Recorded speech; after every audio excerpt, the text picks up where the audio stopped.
Question 1. The table shows the probabilities that a biased dice will land on 2, 3, 4, 5 and 6. Well, 1 is missing from the table, but we can work that out. So if we just add all of these ones up, and then let's see what we get. Well, that works out to be 0.69 for all of these. So the probability that it would land on a 1 would be 1. So probability of a 1 would be 1 minus 0.69, and that would be 0.31. So I can put that in here. So Neymar rolls the biased dice 200 times. Work out an estimate for the total number of times the dice will land on a 1 or on a 3. So we would have 0.31 lots of those 200 times. That's for landing on a 1. And you do that on a calculator. So 0.31 times 200. That's 62 times. And for landing on a 3, well, we're given that already. That's 0.18 times 200, which is going to be 0.18 times 200. I don't know why I'm using the calculator. I do know what the answer is, but hey, 36.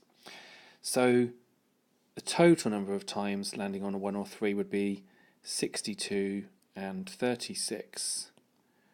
So that would be 98 times. Question 2. On Saturday it says some adults and some children were in the theatre. The ratio of the number of adults to children is 5 to 2. It says each person had a seat in the circle or had a seat in the stalls. So we've got adults and children, and we've got the circle or the stalls.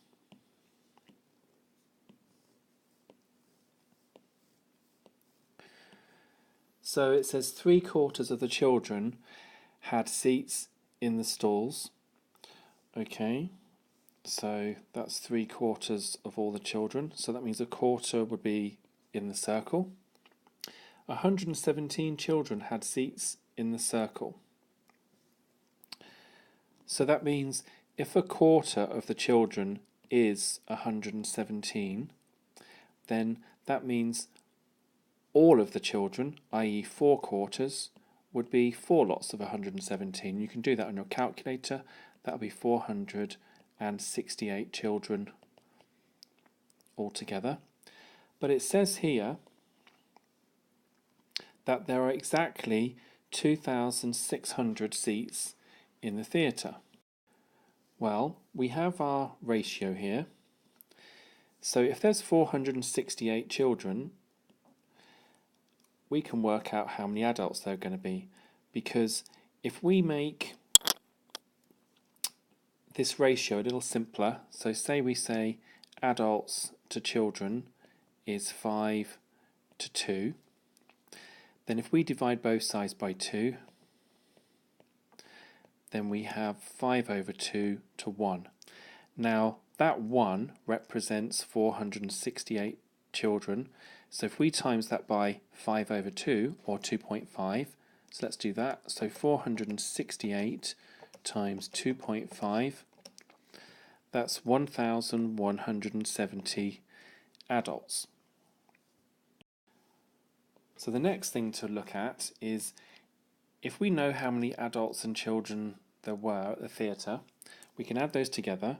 So 1,170 and 468. That's 1,638 people in total. And we've got to work out, were 60% of the seats taken on that Saturday? Well, there's 2,600 seats in the theatre, so 60% of 2,600, we can just times 2,600, by 0.6 is the quickest way of doing it on the calculator, and that is 1,560. Well, we've worked out that there were 1,638 people in total.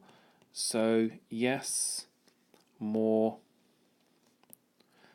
than 60%, more than 60% of seats were taken. Question 3. The diagram shows a prism with a cross-section in the shape of a trapezium, and on the grid below we have to draw the front elevation and the side elevation of the prism using a scale of 2 centimeters to 1 meter. Well, if we want to look at the front elevation first, then we've got to be 2 meters high, so 2 meters, that would be 4 centimeters. So 1, 2, 3, 4, so that would be the first part here. Then we want to have 2 meters for the base, so 1, 2, 3, 4, and then half a meter. Well, if 1 meter is 2 centimeters, this will be 1 centimeter, and then we join these up with a ruler. Your diagram would be a lot better than mine, and we'll label that as front. Then the side elevation, well, the base is 1 meter, so 1 meter is 2 centimeters. And then the height here is half a meter, which is 1 centimeter. And then this part we've got to draw as a thick line. And then you've got to be careful here, because to show the slant part, you've got to think, well, this is half a meter, so half a meter off 2 meters is 1.5 meters, which would be 3 centimeters. So this goes up by 3. 1, 2, 3, like so. Okay, and then we can label this as side. Question 4. Ollie drove 56 kilometres from Liverpool to Manchester. So that's 56 kilometres. And he then drove 61 kilometres from Manchester to Sheffield. Ollie's average speed from Liverpool to Manchester was 70 kilometres per hour. Well, we know speed is distance per unit of time. So what are we given for this first part here? Well, we're definitely given the distance and we're given the average speed, so we can work out the time. So we can reorganize or rearrange this equation here. So speed equals distance over time, and we want to find time on its own. What we can do is we can times both sides by t, and that means we'd get st equals d here, and then we can divide both sides by s, and that would give us t equals d over s. So our time is the distance over the average speed, which is 70, and on your calculator you can use that if you wish. I'm going to try and do it without, just for practice. So divide that by 7 is 8, and divide that by 7 is 10, so 8/10, that's 0.8. So that's 0.8 hours. Well, now we can work out the last part of the question, and that is work out Ollie's average speed for his total drive. So we want the total distance. So the distance will be 56 plus 61, which is 117 kilometres, and we need to know the total time it took. So we worked out we had 0.8 hours, and then we had 1.25, because 75 minutes is 1 hour and 15 minutes, and 15 minutes is quarter of an hour. So the total time is going to be 0.8 plus 1.25, and the reason is, don't forget, it's kilometres per hour, not kilometres per minute or kilometres per second. It's hours we need to have it in. So that's going to be 2.05 hours. So now we can work out our average speed. So that's going to be distance, that's 117 over 2.05, and let's see what that gives on the calculator. 117 divided by 2.05, and I'll write that all down. That's 57.07317 recurring. So, you know, around 57 kilometers per hour is absolutely fine. We can give that as our answer. So for part B of this question, if Janie is correct, what does this tell you about the two parts of Janie's journey? And looking at the information, Janie's average speed from Barnsley to Leeds was 80 kilometres an hour, and her average speed from Leeds to York was 60 kilometres an hour. For her assumption saying that, I can just take the average of the mean, of 80 kilometres and 60 kilometres to find the average speed, either the time taken from Barnsley to Leeds and Leeds to York would have to be exactly the same, or the distance from Barnsley to Leeds compared to Leeds to York would have to be taken in the ratio of their average speeds, 60 to 80, which would basically boil down as 3/4 to 1. In other words, the distance from Barnsley to Leeds would have to be 3/4 of the distance from Leeds to York. Question 5. ABC and EDC are straight lines, and we're told that EA is parallel to DB, and we're given some measurements, and we have to work out the length of A to E. Well, a nice way of doing this type of question is to draw the two triangles that make up this shape. So here would be my first one, that's the larger one, EAC, and then separately draw the smaller one, and that's the common point, C, B and D. Now, the important thing to recognize here is that from our original diagram, and I'll just draw a little bit of this in for you to help, is if we produce these parallel lines here, then this point is common to both triangles, so this angle here must equal this angle here. And then this angle here, well, that must correspond to this angle here. And if you think about it, I can draw this parallel line closer and closer and closer, so eventually this point would correspond to this point here, because this parallel line would eventually become the line going through AE. So we know in our diagram, therefore, that this angle here is the same as this angle here, which only leaves this angle here to be the same as this one, because two of them are already the same. So the important thing about this is to understand that AE corresponds to BD by some scale factor of enlargement, just like AC corresponds to BC by the same scale factor, and EC to DC, and likewise. So we're given some measurements. EC is 8.1 centimetres. DC is 5.4. Now that's useful already. And DB is 2.6. Now, this was very useful because that's like 81 and 54, and I've noticed that 9 goes into both of those, but if that doesn't really do it for you, then you can say to yourself, right, how do I get from one to the other? Well, let's look at getting from the smaller one, 5.4, to the larger one. And this can represent your scale factor. So 5.4 times what is 8.1? You can use your calculator, divide both sides by 5.4.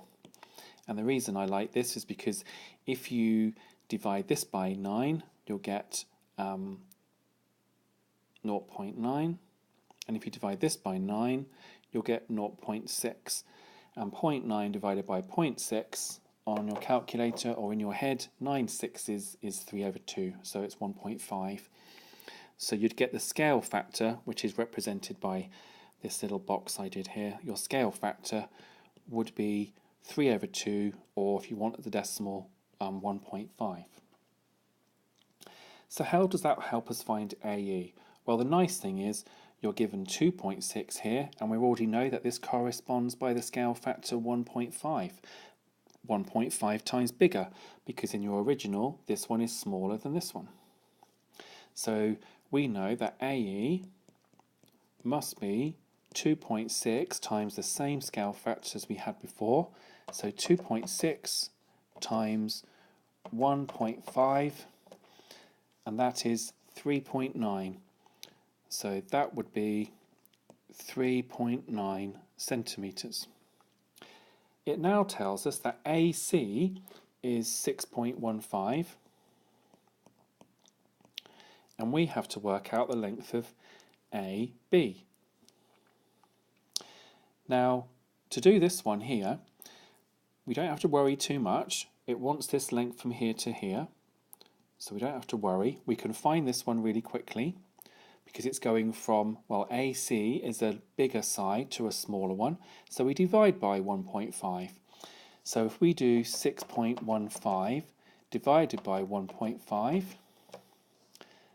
then that would make BC 4.1. So we better show our workings. So 6.15 divided by 1.5 equals BC. If you don't like that, you can say BC times 1.5 is 6.15, and you'll get the same answer. So we know that B to C is 4.1, which your calculator can show you quite easily. So we can work out AB, because if we knew that AC was 6.15 and BC is 4.1, we just take them away from each other. So we can have AB is 6.15 subtract 4.1. So 6.15 minus 4.1, and my calculator gives me 2.05. So AB is 2.05 centimetres. Question 6. Anil wants to invest £25,000 for 3 years in a bank, and we've got to work out whether personal bank or secure bank is the best one. Anil wants the most interest at the end of the 3 years, and I've got to show all the working, of course. Right, so let's start with the £25,000 going in, and let's have a look at the compound interest at 2% for each year. Well, we'd have to times that by 1.02, which basically times it by the 1, which is the whole amount, and then also adds on, look at it like that, and adds on the 2% as well, okay? Because 1 plus 0.02 is the same as 1.02. So we can do that on the calculator. So we need to do that 3 times. So we can do 1.02 to the power 3. We want to show all our workings. So we're going to use this multiplier here. And I'm just going to times that by 25,000 on my calculator. And that would give me £26,530.20, and then I'm just going to take away the 25,000 because I just want the interest, and that's going to be £1,530.20 altogether. The second way would be to take the £25,000 and we want 4.3% for the first year, so 1.043, and then 0.09. See, I almost made a mistake there. This is quite tricky. 0.9%. Well, if you think as 9% would be 0.09, then 0.9% would be 0.009. So I nearly made a mistake there. And we've got to do that for every extra year. So there's 3 years in total, so that will be squared. So let's have a look at what that gives. So we'd have 1.009 to the power 2 times by 1.043, and that gives a multiplier of 1.061858,483. So what you could argue is that this multiplier here is actually more than this one, so you're going to get more interest in Secure Bank, and then just state your answer. But I guess a lot of you wouldn't want to do that in the exam for some reason. It's probably confidence, and times that by 25,000, and that would be 26,546. Right, now this is 0.46, so that's to the nearest pound, to the nearest penny, sorry.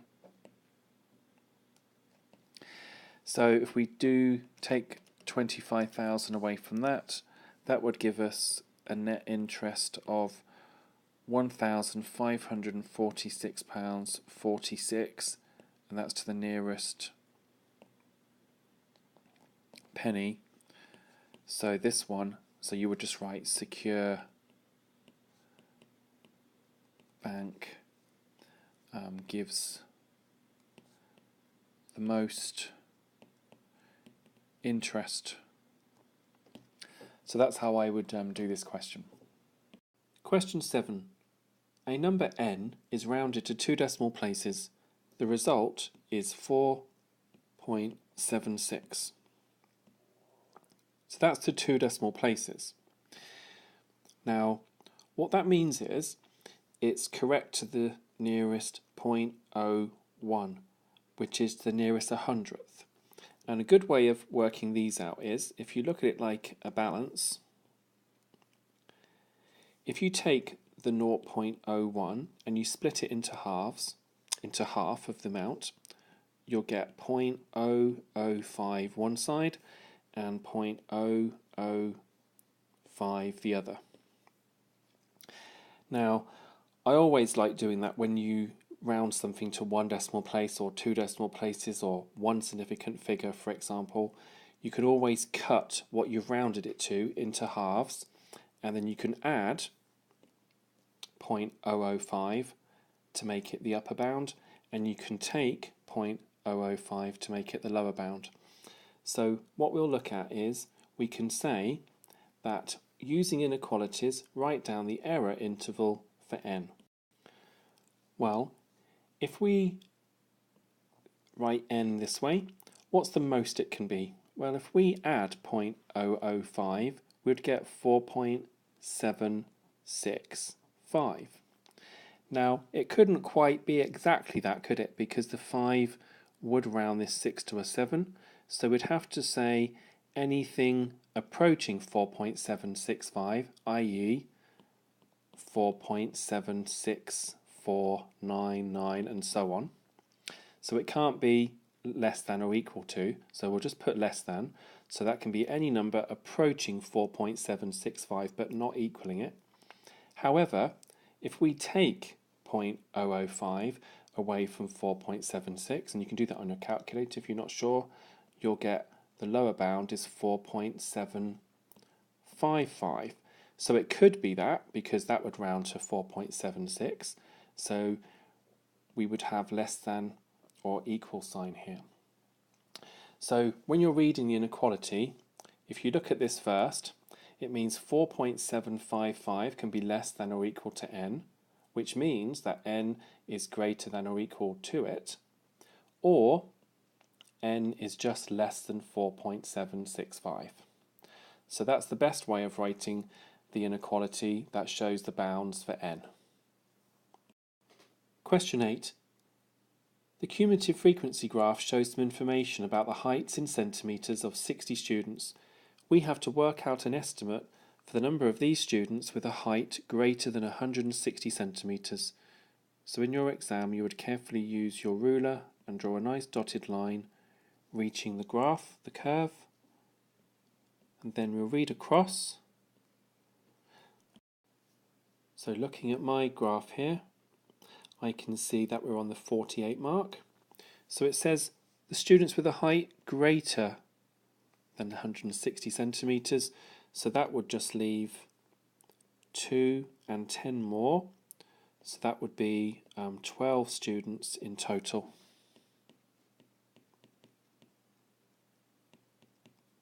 And that would be the answer. Question 9. The diagram shows a triangle A drawn on the grid, and Kyle reflects the triangle A in the x-axis to get triangle B. Well, let's have a look at this. The x-axis here, so that's going to be our mirror. So triangle B, and you'd use a ruler in the exam obviously. There we go, that's triangle B. He then reflects triangle B in the line y equals x, and I've already put that line on there for you. So that's the line y equals x, and that's got to be reflected in the line y equals x to get triangle C. So one way of doing that is to look at the coordinates here. So if that's 4 along and 1 down, if you want to reflect it in the line y equals x, then y becomes x because y equals x, it's a reflection. So you can just change the coordinates around to have -1, 4. So -1, 4. This one will be 4, -3, so that becomes -3, 4 by swapping them around. And here, 3 along, 3 down becomes going along 3 first and then up 3. Because, just to recap, if that was 3, -3, if you want to reflect it in the line y equals x, you swap these around. And then we have the point -3, 3 instead. So we can join that up to form a triangle, and that is Kyle's triangle C. Amy reflects triangle A in the line y equals x to get triangle D. So let's have a look. So this point will stay the same. This point, you don't really need to use the coordinate method. You can just see by eye here that we're going to have that point there. And then this point you can try. So that would be 4 along, 1 up. So that just becomes 1, 4. Okay, so here's our reflection. And Amy calls that triangle D. She is then going to reflect triangle D in the x-axis to get triangle E. Well, let's have a look. Well, this point here is 1, 2, 3 away from the mirror, so 1, 2, 3, so that corresponds to this point. This point is going to be 1 further away, and then this point here is 1, 2, 3, 4, so 1, 2, 3, 4. So there we have it, and that is triangle E. And Amy says that triangle E should be in the same position as triangle C. Is Amy correct? Well, no, and you can just say C diagram. What we can actually see here is the comparison between E and C is such that you can see there's a rotation going on here. Okay, so you can watch carefully here. There's a rotation from E to C.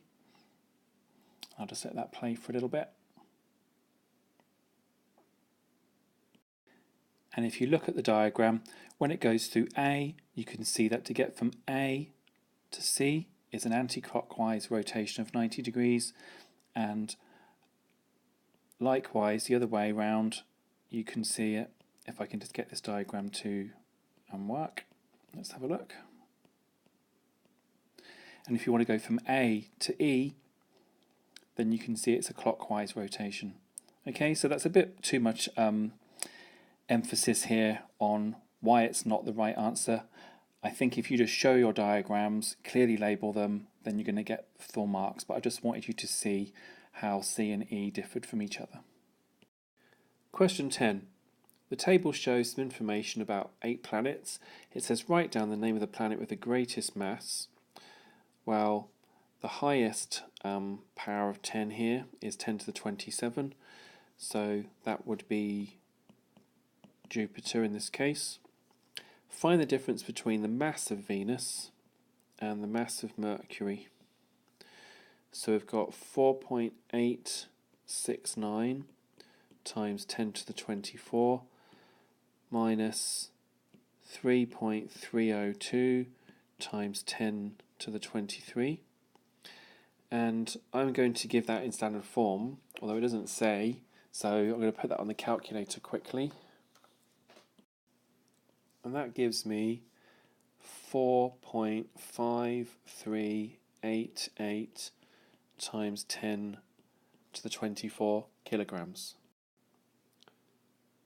Nishat says that Neptune is over 100 times further away from Earth than Venus is. Is Nishat right? You must show how you get your answer. Well, let's have a look. So Neptune is 4.35 times 10 to the 9 kilometers away from Earth. So that's Neptune. And Venus is 4.14 times 10 to the 7 kilometers away from Earth. So she says that Neptune is over 100 times further away from Earth than Venus is. Well, if we take the distance that Venus is away and we times it by 100, or 10 to the power 2, that would give us 4.14 times 10 to the 9. Well, Neptune is clearly 4.35 times 10 to the 9 kilometers away, and 100 times more than what Venus was only 4.14 times 10 to the 9. So is Nishat right? I would say yes, Nishat is correct. Question 11. We have to solve this equation, which may look worrying to some.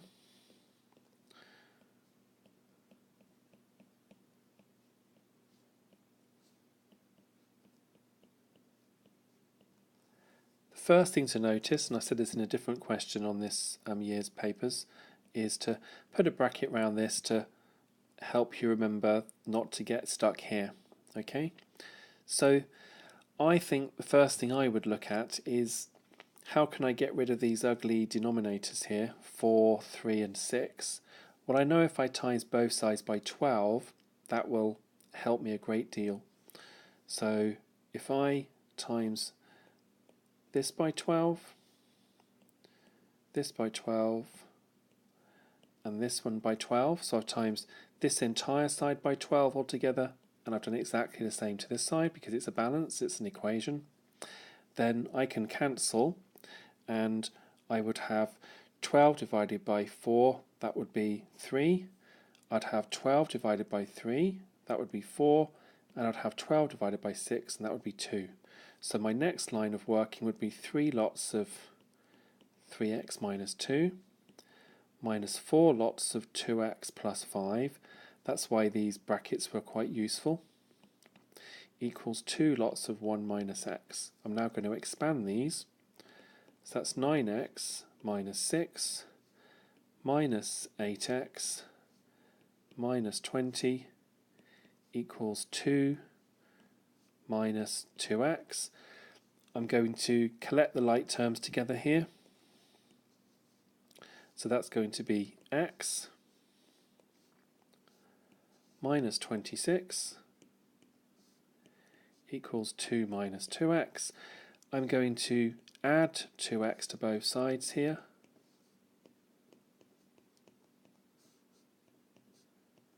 and I'm going to add 26 to both sides.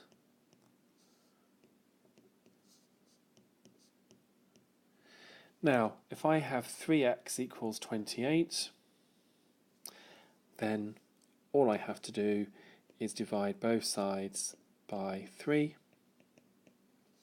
Let's make that a little bit neater actually. So I have to divide both sides by 3.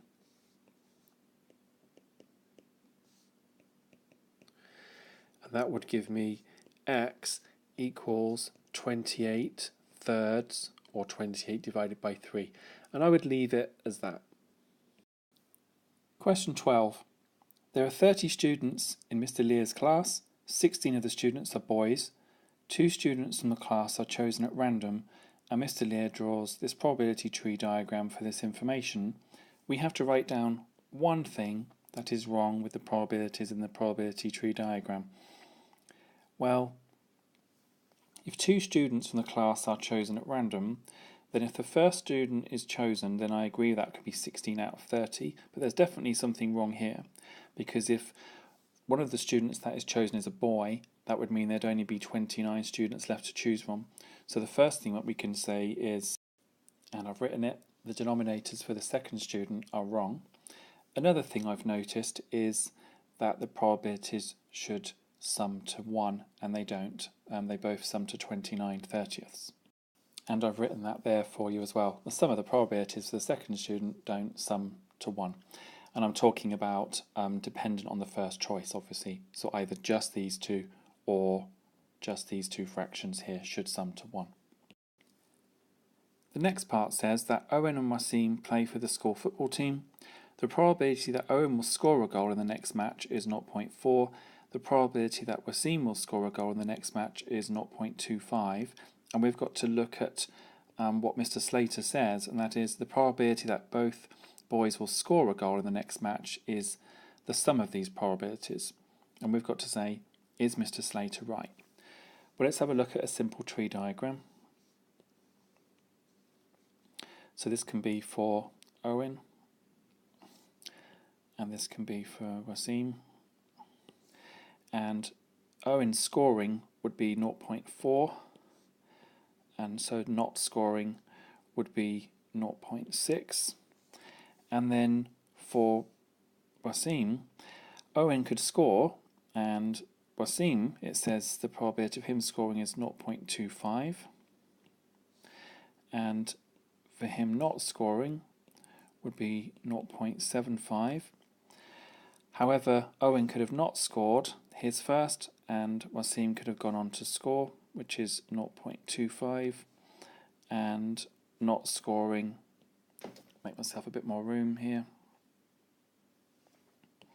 and not scoring again, 0.75.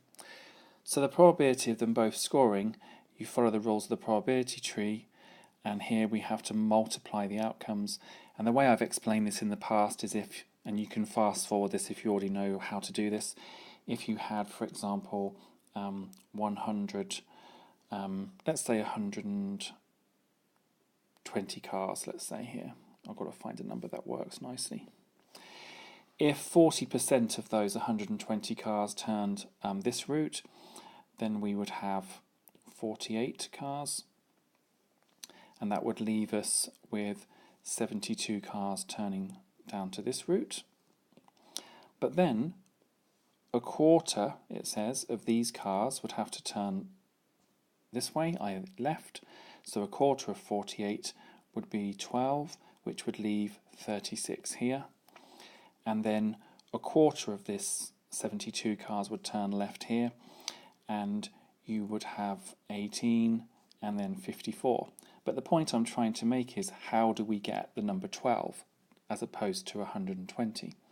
Well, that's why we times 0.4 by 0.25, and this is 4/10 multiplied by 1/4, and you can see that simply leaves you with 1/10. And the nice thing about 1/10 is that that's the link between where we started with the 120 cars and where we ended up with 12. But if you already know about multiplying with probabilities, with probability tree diagrams, then that's absolutely fine. You can miss this part out.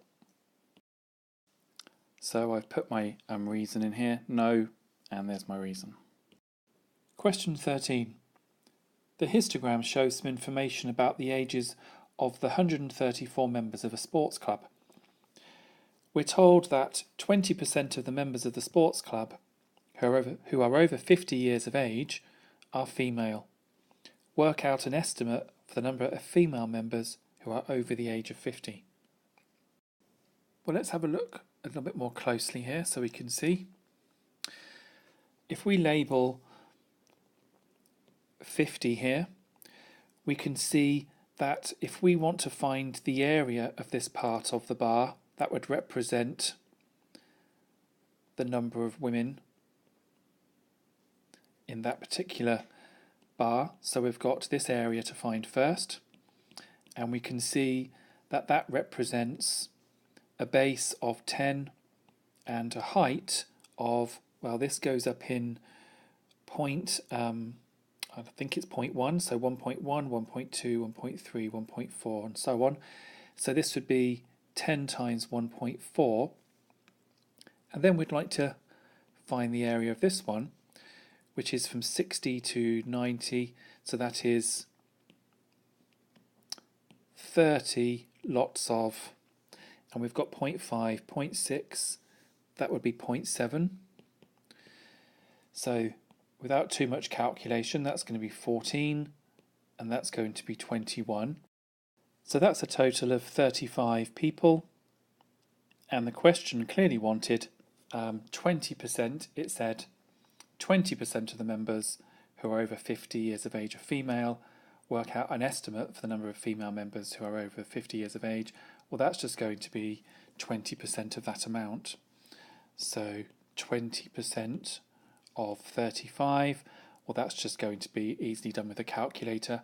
That can be 20 divided by 100 times 35, or 0.2 times 35 on your calculator. Either way, it's going to give you 7 women. Question 14. We've got some graphs and we have to match them up with the equations. Well, let's have a look at this one first.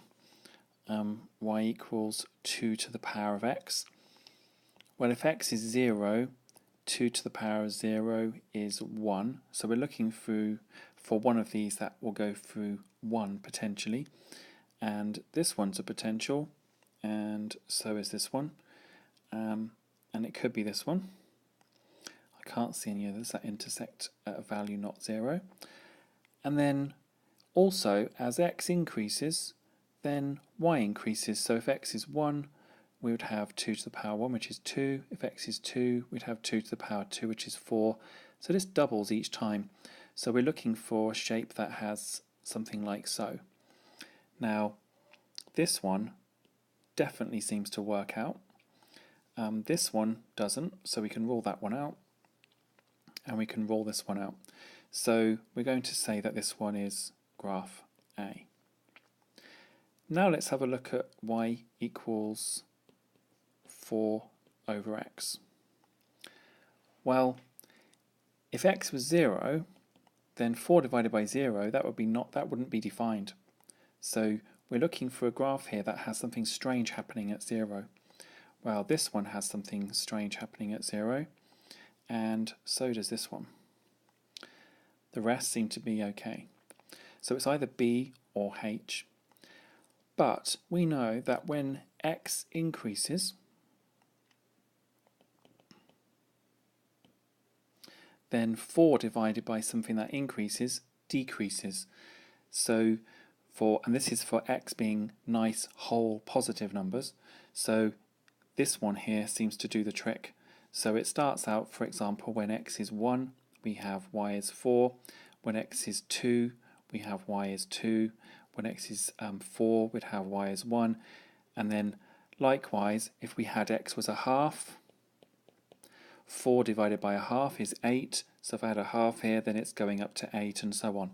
So it's definitely going to be h. Now, y equals sine x. Well, I don't know if you know too much about the trigonometric ratios and the graphs of sine and cosine, but if you know the unit circle, even if you don't know the unit circle, you should know that the sign of 0, when there's no angle here, is actually 0 itself. So I'll just draw that in. And if the angle is 90, the sign of 90 is 1. So in this case, you could think it's this graph or this one.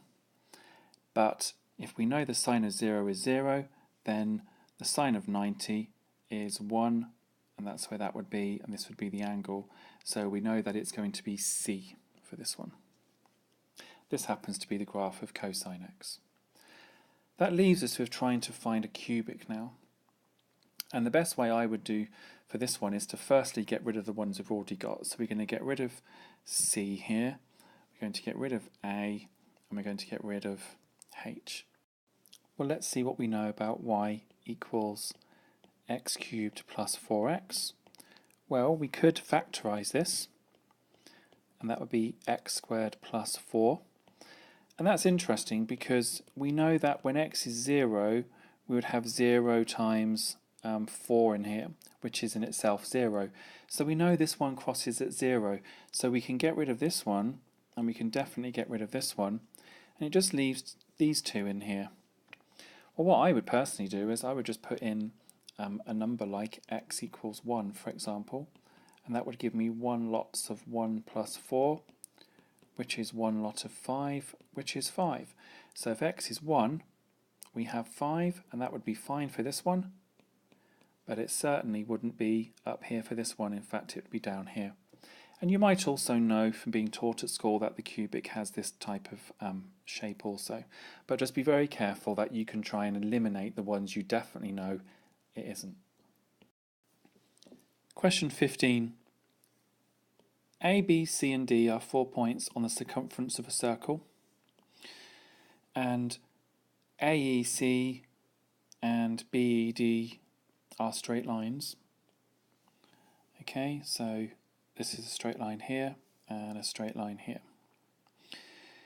We've got to prove that triangle ABE and DCE are similar.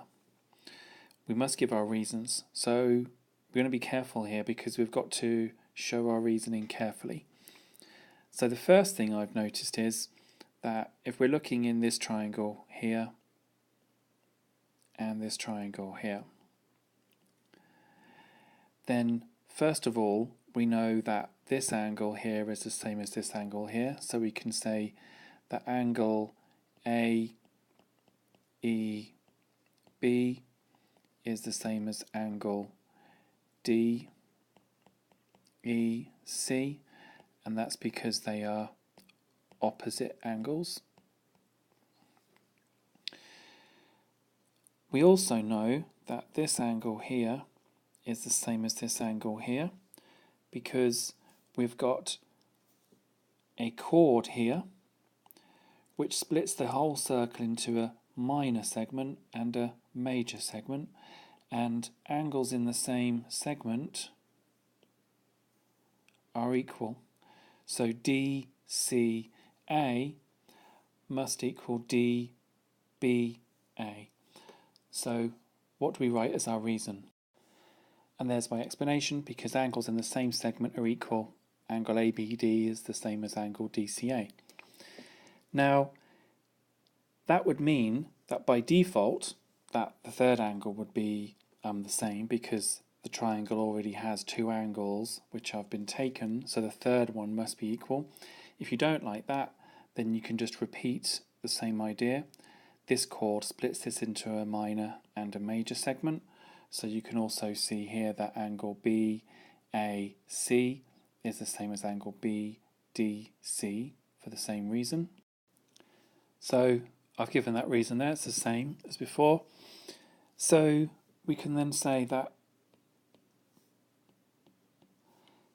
each triangle has identical corresponding angles, so one must be an enlargement of each other. So either they're exactly the same, congruent, or they are similar.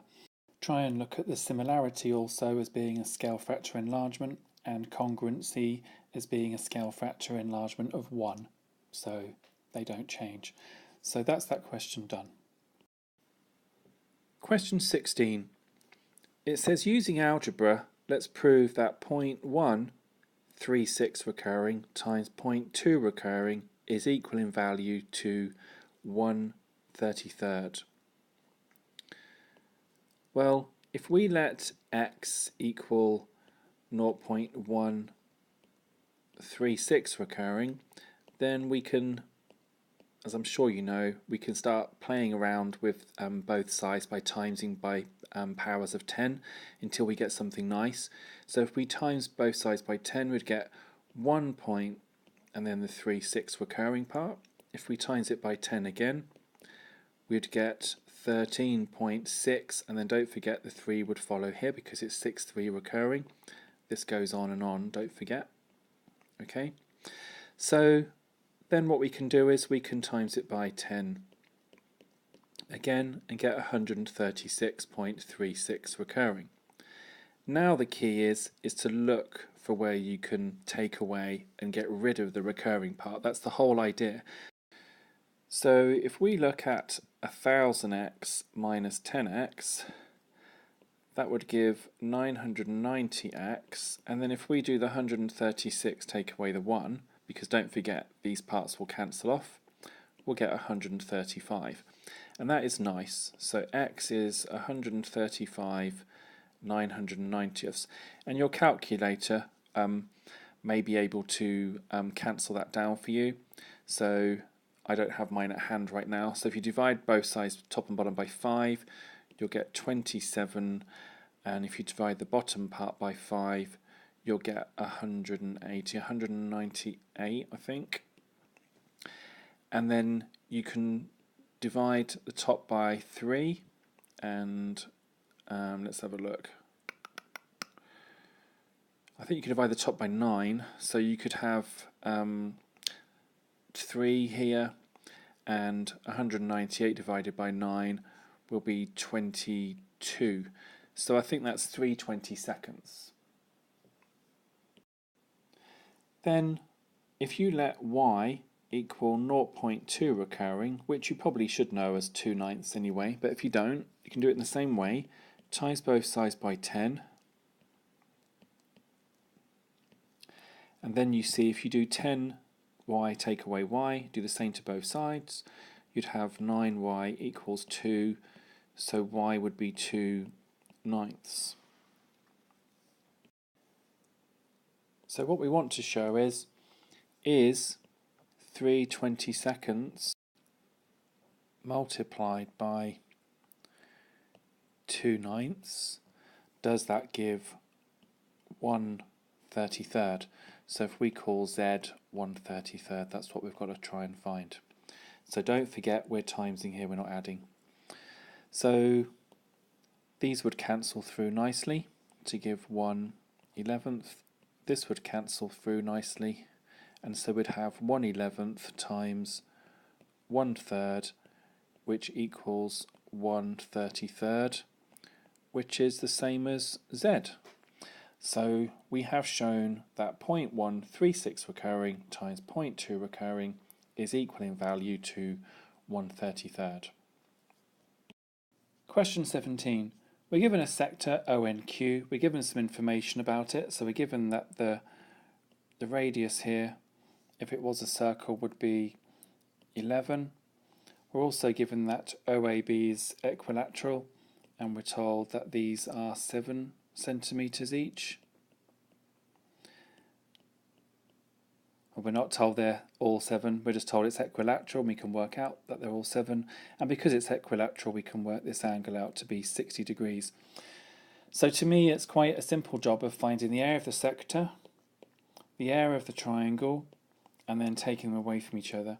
So the area of the sector is going to be 60 out of 360 times what the area of the large circle would have been. So that would be 63/160ths of pi r squared, and we know how to do that. And then the area of the triangle, don't forget when you've got a triangle, and especially in this case it's equilateral, so you could actually do it by right angle trig if you wanted, because you still know enough information here. You know that's 7/2 and this is 7, so you could find that angle, which is 30, and then work out all the missing lengths to find out the area. Don't forget to find the area, you'd need to know the base times this missing length here, which you could do by Pythagoras. But if you know the area of a triangle formula, a half times A times B times the sine of the angle, I think it's sometimes known as a half times A times B times sine C. Then this would be the angle, and A and B are the lengths that make up that angle. Okay, so we can put that in. So we can say a half times A, which is 7, times B, which is 7 again, because it's equilateral, times the sine of 60. Now, you don't have to know the sine of 60 right this minute because you've got the calculator, but you have to know it for other parts of the exam. And the sine of 60 is the cosine of 30, which is root 3 over 2. This part will be 49, and this denominator here of 2 stays there. So you can do this on the calculator if you want, but I'm just going to try and work through from here. So I've got pi times 121, or 121 pi. 60 out of 360 is 1/6. So that's the area of the sector. And we're going to take away 49 root 3 over 4 away from here. So putting this into the calculator now, I'm going to do each part at a time. So 121 pi divided by 6, well, that gives me 63.35545,185. And now I'm just going to give myself a bit more room. I'm going to put this part on the calculator now. So 49 divided by 4 times root 3. And that gives me 21.217,62239. You could have just left it in a simplified form, which I'm not going to go into now. But let's have a look. So we've got this part, so I can put that on the calculator. So I'm going to just calculate that quickly.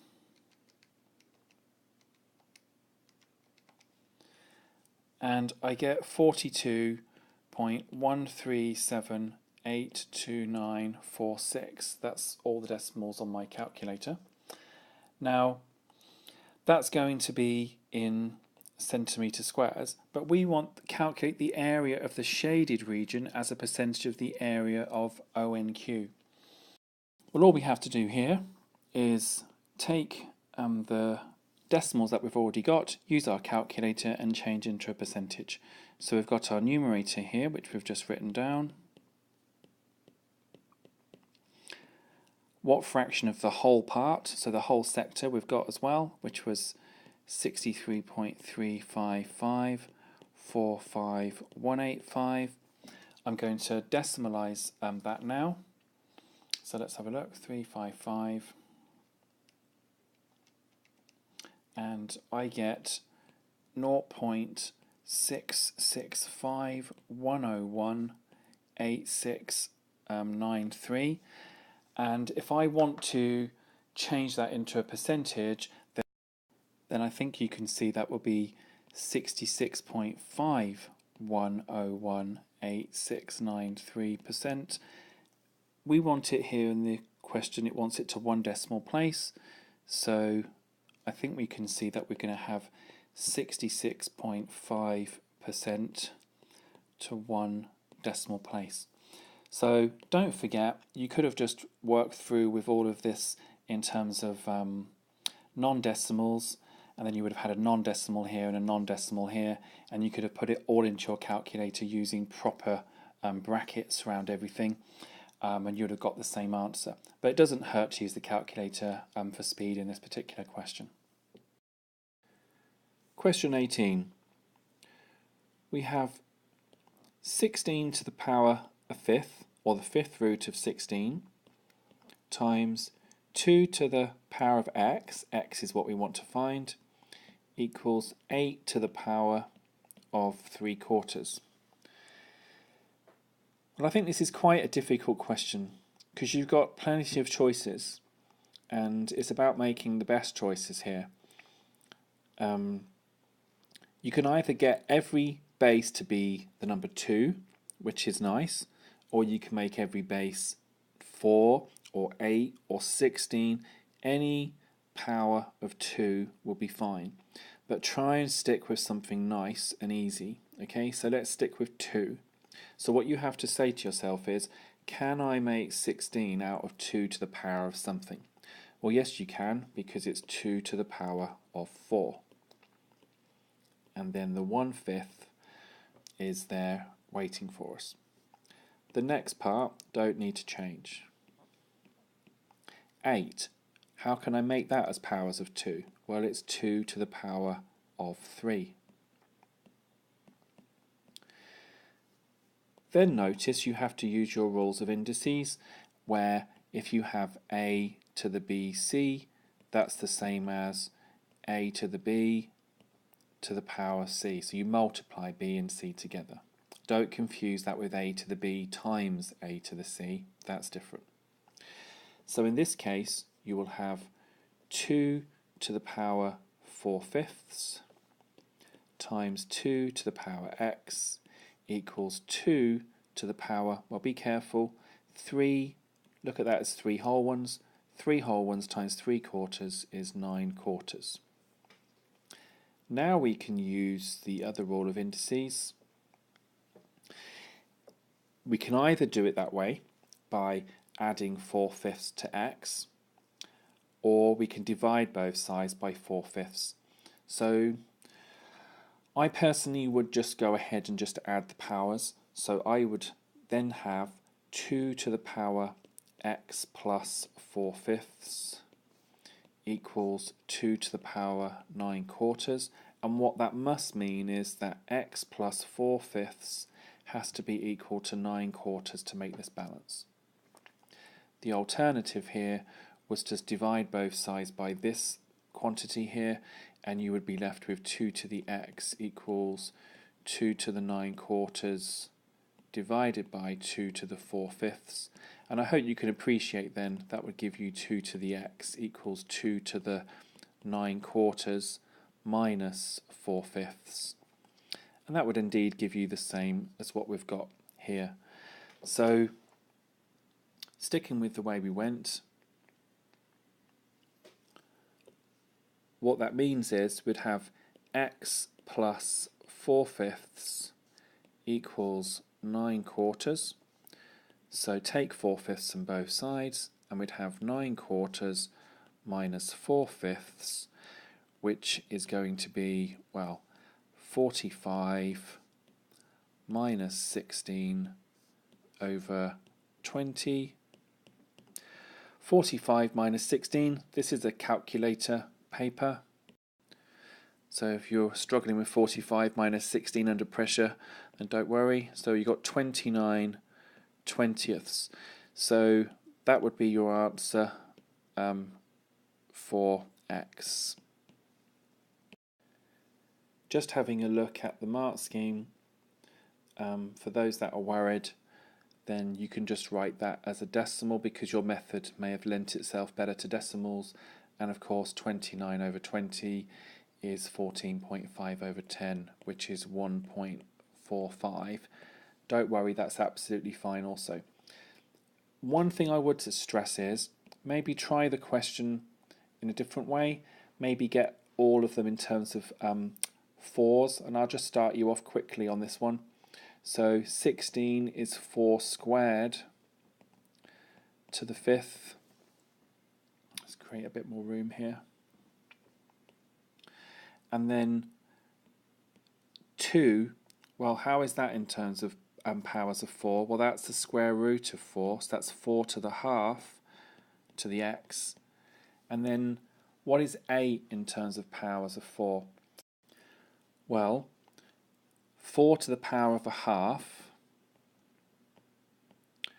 is 2, cubed is 8. Okay? Now, obviously, this is much more complicated, but I just want to show you that you can choose any base you want as long as it's a multiple of 2. So it's quite good practice for your indices. So if you want to carry that one forward, you're going to get the same answer for x. Okay, and I do strongly suggest, especially if you're wishing to go on to A level, to be very good at doing it in any type of base. Question 19. We've got rather a complex expression here, and we've got to show that this expression can be written in this form, like so. Well, the first thing that might worry some students is, well, should there not be brackets involved in this question? Because if you put a bracket here and here, this would help you realise not to make the dreadful error of not timesing through properly and getting the right sign, especially here where this is really a 1 here and you've got -1 multiplied by -6 to give 6, not -6. So be very careful and understand what this actually means. Okay, so we've got to get it in the form ax plus b, some linear form here, over x squared minus 9. So the first thing that I would do is realise that we've got a difference of 2 squares going on here. And that's good because that does relate to the question already. So let's get on with the question then. So the first thing I would do is I would start trying to make the denominators match up here. So I can definitely times this 2 here, top and bottom, by x squared minus 9.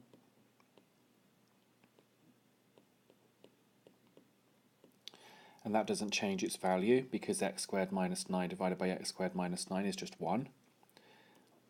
And then I can times this middle part of the expression, top and bottom, by x plus 3. So if I times the bottom by x plus 3, then we know that we've got another x squared minus 9 waiting for us. And then for the last part, let's just make some room here.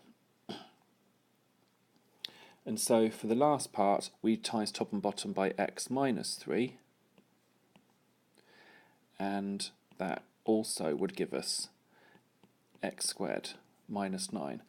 So what I can have now is I can have a common denominator of x squared minus 9, which is just what I needed.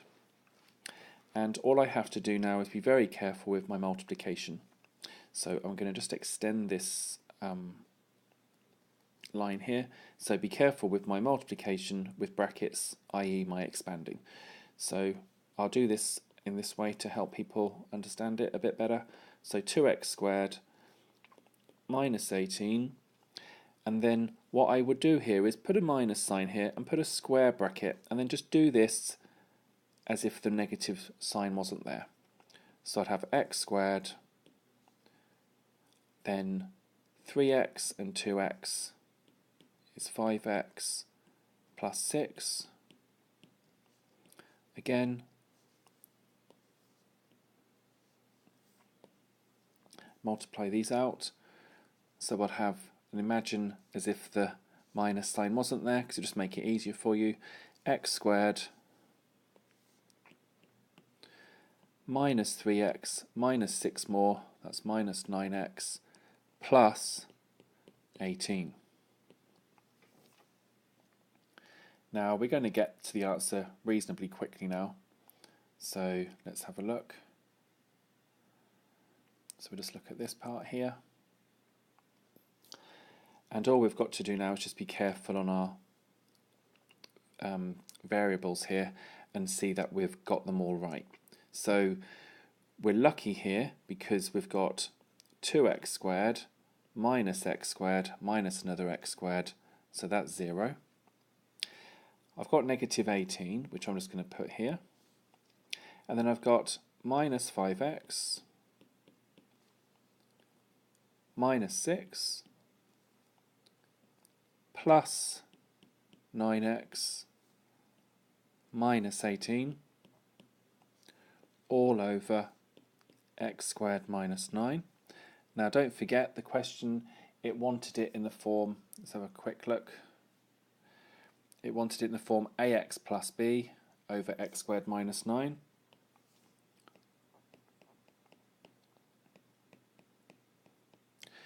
So let's do the x's first. 9x minus 5x is 4x. Negative 18 minus 18 more is minus 36. Minus 6 is minus 42 over x squared minus 9. So that would be my final answer. And I'll just put these here. A is 4, B is negative 42. Question 20. The diagram shows part of the graph of y equals x squared minus 2x plus 3. By drawing a suitable straight line, we need to use the graph to find estimates for the solutions to this equation here. X squared minus 3x minus 1 equals 0. Well, let's do a comparison now. If we started here and we added 4 to both sides, we would end up with x squared minus 3x plus 3 equals 4. Well, these two match now, so we've got part of the way there. What we can now do is, if we add x to both sides, then we'd end up with x squared minus 2x plus 3 equals x plus 4. So, the nice thing about this question is, we already have this part drawn for us. So if we actually draw the line y equals x plus 4, that would be exactly the same as solving this equation here. Don't forget, we're just estimating, okay? And that's why this graphical technique can work. So let's try and graph y equals x plus 4. So I've drawn that on the graph, so we can label that y equals x plus 4. And let's now estimate. So this one crosses here, and you'd use your ruler in an exam, and you'd definitely show this dotted line here. So that looks like 3.2, about 3.3. So we can say x is roughly 3.3, or here, and we can go down with the ruler here and draw a dotted line. And this is 1, don't forget, so it's 0.2, 0.4, about 0.3, and that's negative. Now in the exam you'd have some leeway for accuracy, so if you didn't get exactly the same answer as me, that's absolutely fine. I think this one can be between 3.2 and 3.4, this one here between negative 0.2 and negative 0.4. Let's move on to the next part. It says in the next part that P is the point on the graph y equals x squared minus 2x plus 3, which is shown, where x equals 2. Well, let's draw that on here. So there's P, and here's our point x equals 2. So we need to read along, and we're here. We need to put a tangent at P, and it's the gradient of that tangent, and don't forget, the tangent will only cross at P, so we need to make sure we place it as best as we can by using our eye. We don't have any other equipment that we can use apart from a ruler and a pencil. So let's have a go at drawing this in. And I'll try and do this with what I've got and see if I make a mess of it. So let's change the colour. And there's my straight line, and I'm just going to try and, as best as I can, align this so it just touches the curve at P only as best as I can. And then what I'm going to do now is I'm going to try and calculate the gradient of that line, because it's the same on the entire straight line. Of course, this is, if anyone wants to know, this is all about differentiation and rates of change, but I'm not going to go into all of that now. This is the actual machinery involved in how to do this question. We just need to find the gradient of the line. So a good place to start, I believe, would be from a point we know. And if I read along 2 units, I'm going up by 1, 2, 3, 4 units. Okay, because I'm starting from 3 and I'm going up to 7. So the gradient, if I go along 2 and up 4, that's the same as going along 1 and up 2. Okay, so another way of looking at that is, this way works all the time. If you go along 1 unit, i.e. what you can do is you can divide this number by 2 to make it 1, then you have to scale the triangle down the same way by dividing this by 2, the same number. Then you'll have going along 1, and whatever this answer is here, in this case is 2, is your gradient. So we now know the gradient is 2. And if I have a look at the question, and I've moved things around a little bit, we know here the gradient from our best efforts, the gradient is 2, but you might get something different if you tried it. And I think on the mark scheme, you are allowed to have something between 1.6 and I think it was 2.5. I can't be definitely sure on that. So you've got quite a big leeway there. So give that question a try with pencil and paper and see what you come up with. Question 21. The diagram shows 3 identical circles inside a rectangle. The diagram's shown, and it says each circle touches the other 2 circles and the size of the rectangle. Okay, and it says the radius of each circle is 24 millimeters. We've got to work out the area of the rectangle. Well, the first thing I notice here is that if I make the radii look like this, then this is 24 millimeters, this is another 24, and of course it'll be another 24 here, and then another 24 here. So on the calculator or in your head, 4 24s, that is 96 millimeters this way. So the next thing is to probably align your radii so we have a situation like so. So we have another 24 here, and then we've got a 24 here. And then what we can do is we can try and use Pythagoras to find this length here, and then all we have to do is add another 24 here, which would be the same as this length, and then another 24 here. So I think what we should try and find out is the value of x, and all we've got to do is add 48 to that value. Well, on the calculator, if we did Pythagoras, we'd have a triangle, the hypotenuse being 48, one of the other sides being 24, so we want 48 squared minus 24 squared and square root that, and that would be our value for x. So I'm going to do that on my calculator now. So we're going to have 48 squared minus 24 squared, and then I'm going to find the square root of that. And so my value of x is 41.56921938, giving everything on my calculator. And so I know that this length here, let's call it d.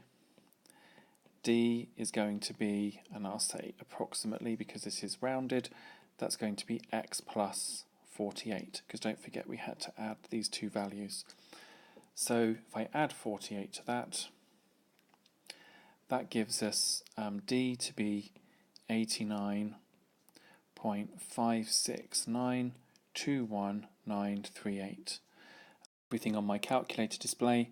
So now to find the area of the rectangle, well, that's just going to be the number on my calculator given here, and I'm going to times that by 96. And so to 3 significant figures, I'll do that in a minute. So my area is going to be 8,598.645061 millimeter squares. But I wanted to 3 significant figures. So I'm going to look at the first three numbers here, and this 8 would change this 9 to a 10, so that would make this number go up by 1 because there's no room to write 10 here. I'd have to carry 1. So it would be 8,600 millimeter squares, and I'm going to put 3 SF in brackets here. Question 22. We're given the first 5 terms of a sequence: 4, 11, 22, 37 and 56. I'm going to try and do this with some understanding, so if you want to fast forward you can jump using the right key on your keypad. Let's have a look. So if I call this T for the term, and then we'll have N starts for the first, second, third, fourth and fifth term, I'm going to look at the differences. So difference 1, that goes up by 7, and then 11, and then 15, and then 19.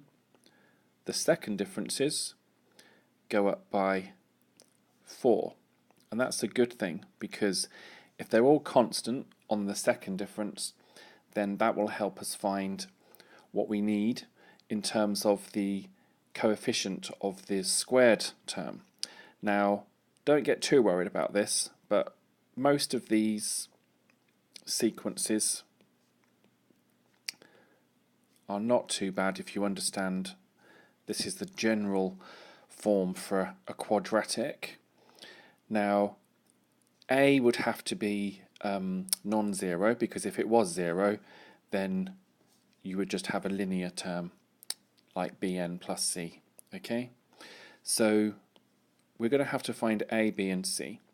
Now, without going into too much detail, whenever you get to a second difference and it's constant, you always halve that, and that will give you the value of A. Now, I'd love to teach this right now, but I'm sure I'll get loads of complaints because they say that this will go on too long. So you just halve it, and once you've done that, you know that A has to be 2, so you know there's going to be a 2n squared going on. So you've already got that part. You know that's part of the solution. So what does 2n squared look like? Well, 2n squared means 2 lots of the square numbers. So if you know what the square numbers are, the first square number is 1, so if you double it to give 2n squared, that will be 2. 2 squared is 4, double it is 8. 3 squared is 9, double it is 18. 4 squared is 16, double is 32.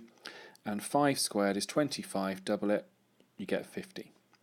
Now what I would do is, I would then compare and see, is that enough? We thought it was 2n squared, but we still need 2 more. So we can write down what we need. We need 2 more. Well, what do we need to get from 8 to 11? Well, we need 3 more. To get from 18 to 22, we need 4, 5, and 6. So the nice thing about this method is that once you know you've got 2n squared, that's never going to change. So you definitely know that's in the answer. But what does this sequence look like below the blue line? That's all we have to concentrate on. What is the sequence that goes 2, 3, 4, 5, 6? Well, this goes up in ones straight away in the first difference. So we definitely know that it's going up in the 1 times table. So our value for B has to be 1. In fact, we don't even need to have to write the 1 in there. We just know it's going up in n, because n, like I said, first, second, third, fourth, fifth goes 1, 2, 3, 4, 5. But if we wrote the 1 times table underneath, which is what n is represented by, then we know that we still need to add 1 each time. So our value of C is 1. So our answer for 3 marks would be 2n squared plus n plus 1. And if you get a bit paranoid, you can check to see whether it would work. So you can put 5 in here. So let's just check it. 5 squared is 25, times 2 is 50, plus 5 is 55, plus 1 is indeed 56. Okay, so that's a short way of explaining this question. There's a lot more maths involved in this, but I'm not going to go into that right now. So I hope that gives you a bit of a heads up. Question 23. L is a circle with equation x squared plus y squared is 4. So if we do a pair of axes here, x and y, then we should know our circle formulae. The general one is x squared plus y squared equals r squared, which is centered at 0, 0, radius r, not r squared. So here we've got r squared is 4, so the radius must be 2. So we basically want to draw a circle now around here, and that would have radius 2 in all directions. Now, we also know that this point is on the circle. So let's just say it was here. It doesn't really matter how our diagram's drawn as long as it's roughly to scale. Now, you might ask yourself, well, how do I find an equation of the tangent to the circle at the point P, which is this point here? Well, this would be the equation of the tangent. And if you notice, the radius that goes through that point can be produced to form another straight line, and they would have to be at right angles, wouldn't they? Because a tangent and a radius, the circle property says that a tangent is at 90 degrees to the radius. Okay, that's one of the circle theorems. So we can just find the equation, we can find the gradient rather of the line that goes through the radius. And the way we can do that is, and I think the easiest way to show you is that this coordinate was 3 over 2 along on the x and up by root 7 over 2. So if I want to find the gradient, that's for how far I go along. 1 is how far I go up. So if I go along 1.5, I go up by root 7 over 2. But if I divide both sides of this by 3 over 2, that makes this number going along 1. And whatever this number is going up here will be the gradient. Because a gradient always means if I go along 1 unit on the x-axis, whatever I go up or down by determines the gradient. And that's the quickest way of doing it, that I find anyway. So I'm going to do this divided by 3 over 2 as well to scale it down.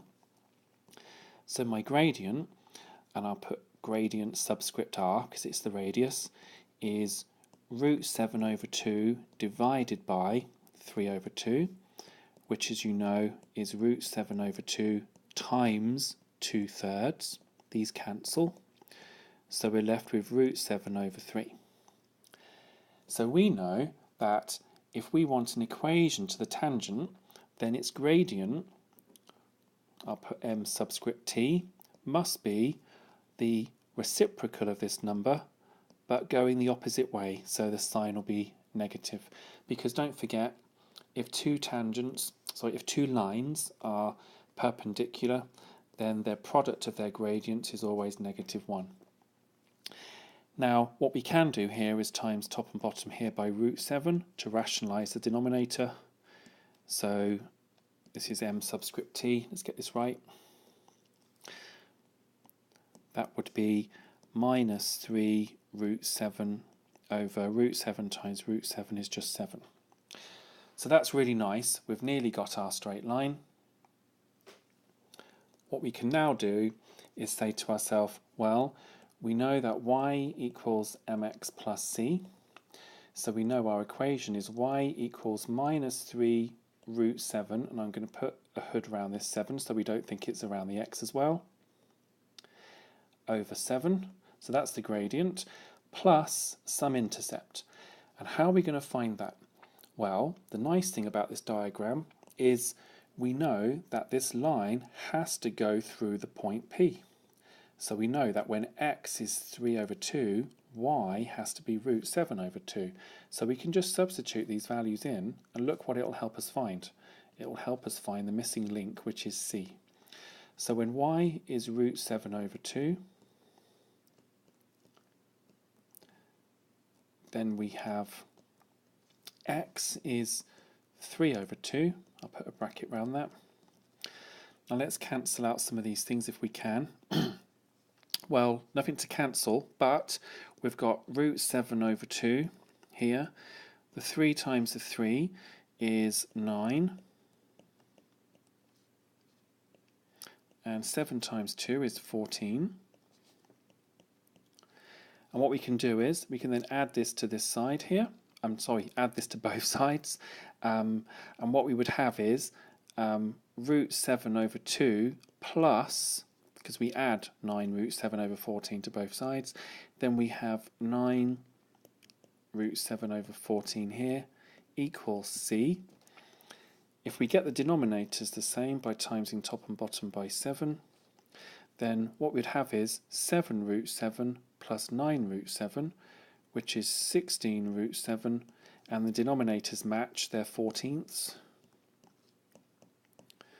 Now, what we can do here, this is even, so we can halve it. This is even, we can halve it, and we've got our final answer now. Because if we look back at our thing we wanted C, we've got it now. So y is going to be minus 3 root 7 over 7x plus 8 root 7 over 7. And another way of writing that would be minus 3 root 7.